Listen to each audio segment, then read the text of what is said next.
the match is about to start, and we'll see what these gentlemen have for us tonight. So So Shad you versus said this whole bit about conversation, but I'm pretty sure it's head empty headbutt. Let me go. hey, that can be a conversation of its own too. You'd be surprised what Yeah, you can throw rock communicate with 18 just. times in a row. That is the conversation. You're not wrong. Hey, when you smash something with like a stick, like 18 times in a row, you're still communicating something to the world, right? It's body language. So, well, Ayan seems to definitely be doing that. He is not letting up. But Shadoken fighting back, disrupting his presence. Ayan forced to be on the defensive, takes a risk with that super. Alright. Well, this is one lively conversation, I must say. Sam, he actually made the super whiff with head touchdown. Yeah. Like, and what's so the thing we mentioned earlier about JP's level 1 is that a lot of jump-ins actually lose to it at certain angles. Like, you might be able to think in a lot of cases that you want to jump on reaction to the animation or whatever, but sometimes you're not able to just do that. So it's one tricky interaction there, and the butt slam definitely works out. So Ayan in burnout once again. Chad chipping away at his life bar from full screen. Ayan landing that headbutt, gets anti-air however. Chad almost at the end of his drive gauge. Is Ayan even aiming for that, or is he trying to aim for a conversion into a super?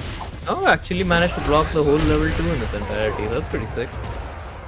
Well, That Chad shows that staying alive. he has gone to the lab and actually managed to figure out how to block that even if he is in burnout.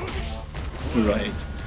And he did have enough HP there to make it count. However, Chad, with the right guess and right response there with the drive impact to the headbutt. Chad also doing like a pretty sick job at not getting shimmied at all, right? He's willing to get thrown, but he's not gonna go for a shimmy. Sorry, a delayed tech option ever. So Ayan is like basically getting caught every time whenever he goes for like a shimmy attempt or a neutral jump to catch like a delay throw. Interesting insight. That is quite the tendency being developed here.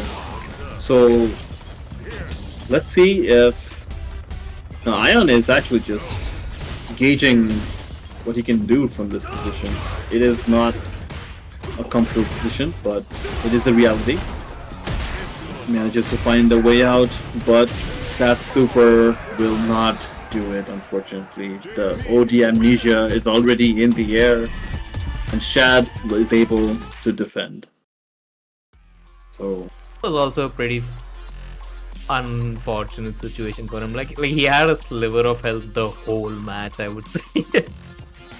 yeah, he definitely was on the back foot there for a considerable amount of the round as far as life leads go.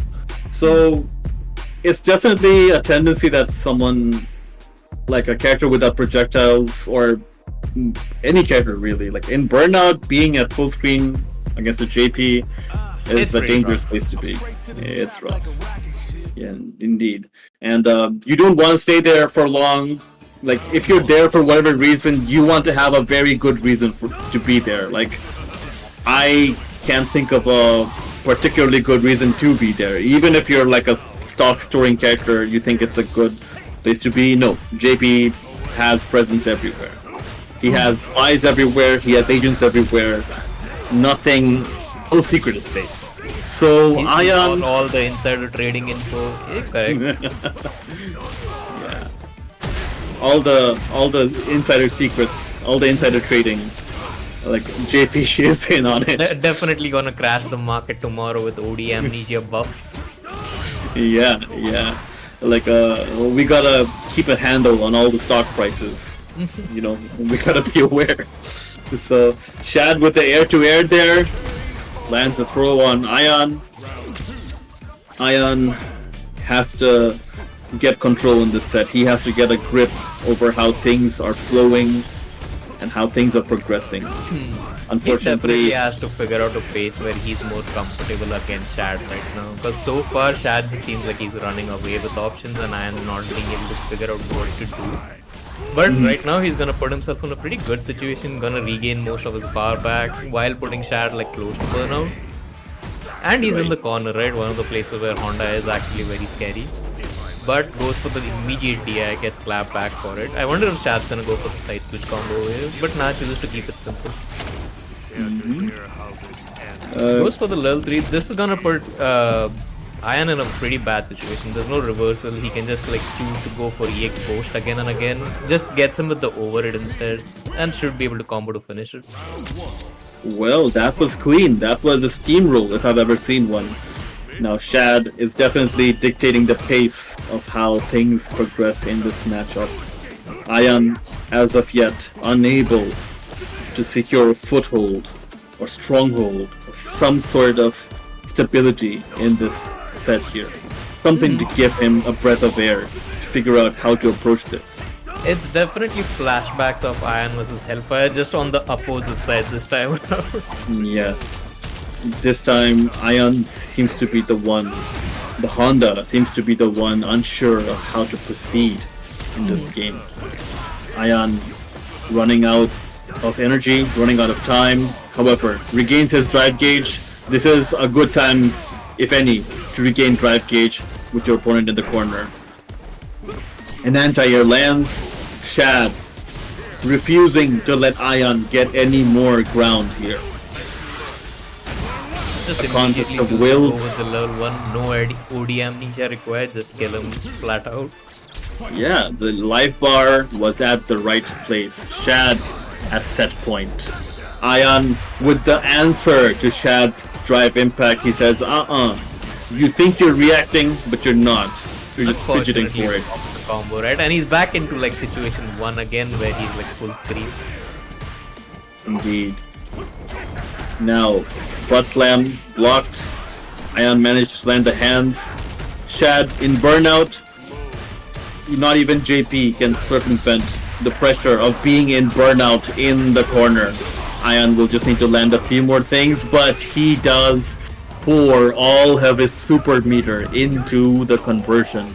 Was this necessary? I don't believe it was. I don't think so as well, but then again, it is JP, right? One OD amnesia would lead into death from that situation. Hey, he's fighting for his tournament life. Maybe it's fine, don't keep spend it on the date, yeah. Yeah, like forget it and get over it, as I say. And oh no. Dream Pros? Don't say it is so. Is it a... I think the game is still going on, but this is a spectator, yeah, right? so looks like we are back in it. Yeah, I'm not sure what this ruling has been, so let's see if they just like manage to play out the whole third game again, which they seem like they are gonna do. I guess we're not recreating any of the meter leads or whatnot so far. We have a fresh game on our hands. It is going to be the last, the third game, the third possible game at the very minimum least that we have in this set. So AYAN with his back to the wall in terms of the set score once again, fighting his way back. Not able to get the life lead right over there, but will secure it now perhaps with the drive impact. No drops so far. AYAN cashes out on all the drive gauge he had in the tank and does manage to make it count for a round victory. And also seems like he's found more of a pace where he can play in this matchup right now. At least from the first round of things. Yeah. Suffice it to say, it can be something of a reset once you get some distance from the set in terms of playing in it, I guess, at the moment. But AYAN is able to keep Shadoken in the corner so far. It seems that Shadoken is jumping his way out. Okay, so AYAN almost about to burn out. He still has some drive gauge left, some going. Unable to anti-air there, Shad, finding some conversions, but no kill there. Oh, AYAN mixing it up with the neutral jumps. He is very fond of that maneuver, but gets jumped on, and Shad still answering back with a round of his own. Both sides with full bars of super gauge. Oh, that's also pretty interesting, right? He went for the PP, then heavy punch into drive impact instead of like going for an actual combo or anything. Just like choosing to burn Ion out faster. Which I think he's gonna go for the level 3 over here. Oh, actually chooses not to, but if he did go for level 3 over there, he would have been burnt out and been in a pretty good situation where he didn't have to take many risks against Ion. But Right. Ion did manage to burn himself out, so any touch into level 2 is gonna be pretty bad. And I think this should just be game in general because he's gonna go for the level 3. Never mind, drops the combo, what am I saying? Ooh, Shad putting on a masterclass of optimization in the matchup and with JP overall.